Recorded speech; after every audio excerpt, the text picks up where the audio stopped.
在乌克兰危机问题上，中国一贯秉持客观公正立场，积极致力于劝和促谈。 That's the voice of Mao Ning, spokesperson for China's Foreign Ministry, speaking about recent statements from the U.S. State Department and White House officials regarding China's relationship with Russia and its position on the war in Ukraine. She said China has always taken an objective and just position on Ukraine and played an active and constructive role in peace talks. She said China and Russia have the right to carry out normal cooperation and that such cooperation should not come under external interference or constraint.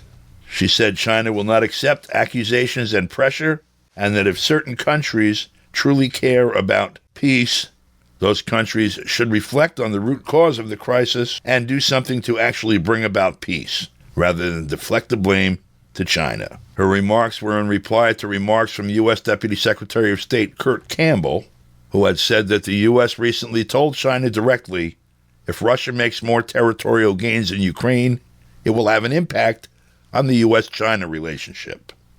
For more on that and what's going on between Russia and China and the U.S. in general, we go to Moscow to speak with analyst Mark Sleboda. We spoke with him via Skype on Thursday. Mark, what's up?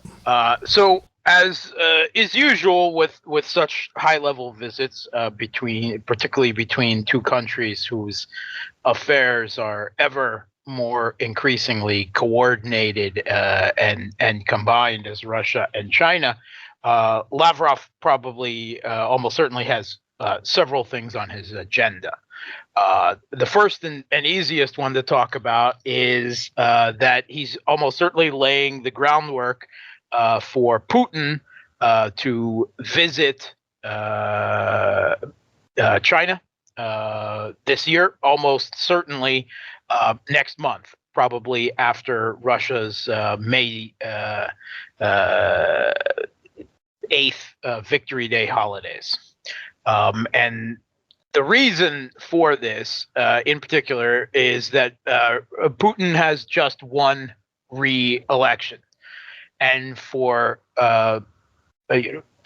multiple terms of re-election now, each time President Putin or President Xi Jinping in China is re-elected, they visit each other's countries first before visiting any other country. This is obviously a formal, symbolic show of how important Russia's bilateral relations with China and vice versa, China's bilateral relations with Russia are to their country, to their foreign policy. So this is expected. Putin will not go anywhere else before he goes to China for that reason. And that was almost certainly, one of the things that Lavrov was laying the groundwork for. Of course, Putin travels less now that the West had this nonsense international criminal court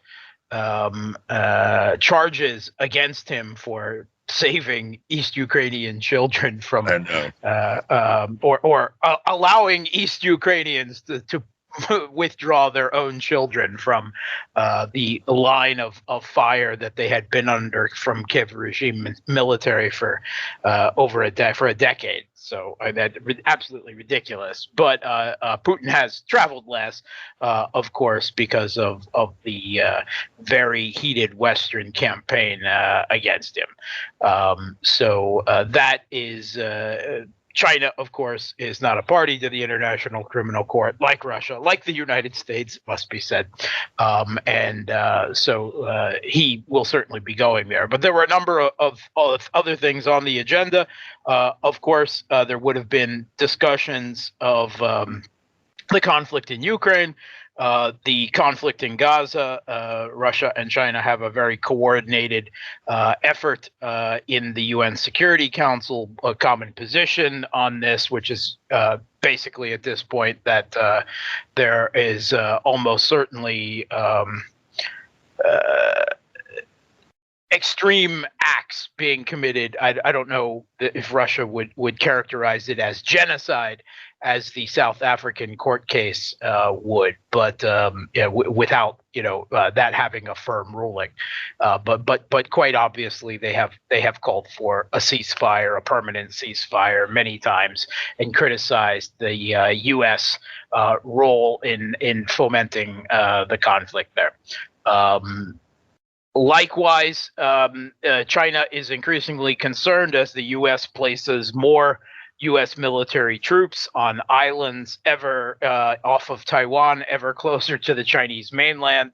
And now the Pentagon has announced that it is going to be placing intermediate range missiles within range of China for a presumed future conflict with China over the Taiwanese Straits and the South China Sea. This, of course, is the real reason that the U.S. pulled out of the Short Intermediate Range Nuclear Forces Treaty with Russia, as I discussed years ago on the subject with you.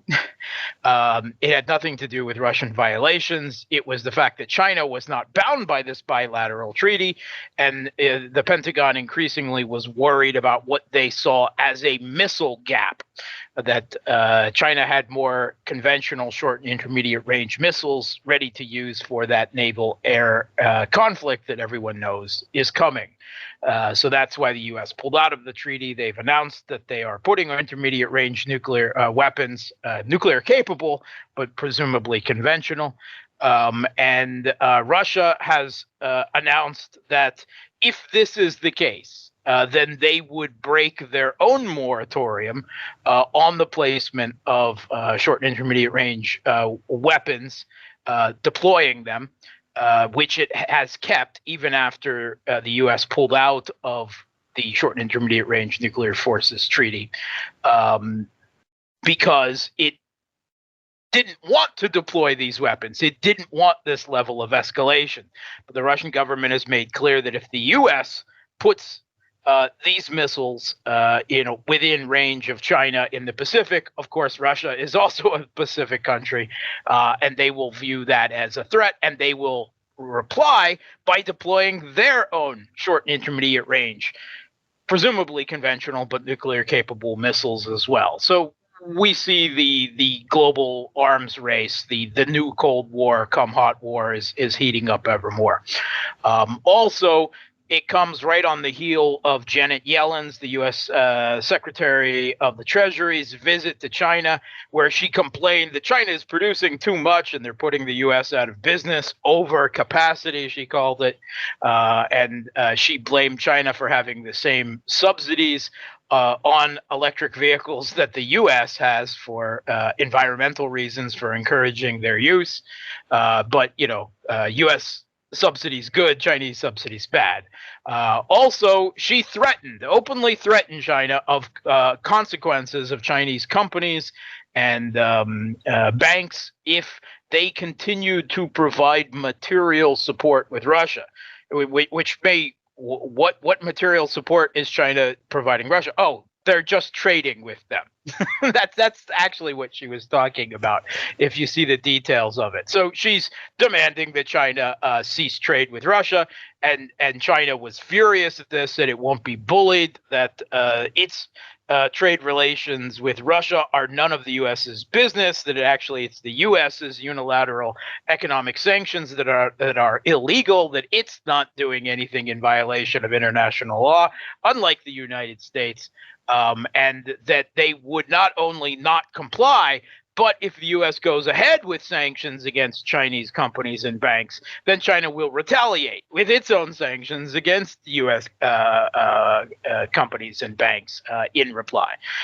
So I don't know what the U.S. was really hoping to get there. As they sanction China, they say, obey our sanctions on Russia. This is the most ridiculous, hubristic, imperial type of mentality that the U.S. thinks it can give orders to, what is, by any extent, a rising Chinese economic and military superpower. It is the height of hegemonic hubris, and it's this kind of attitude that will lead to the U.S.'s inevitable downfall.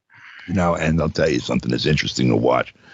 When looking into going into this Cold War, it's almost as if the U.S. undid what had been done last time and forced China and Russia into an alliance. Thanks a lot, Mark. We'll speak with you again next week. Thanks for having me. For KPFK, I'm Don DeBar.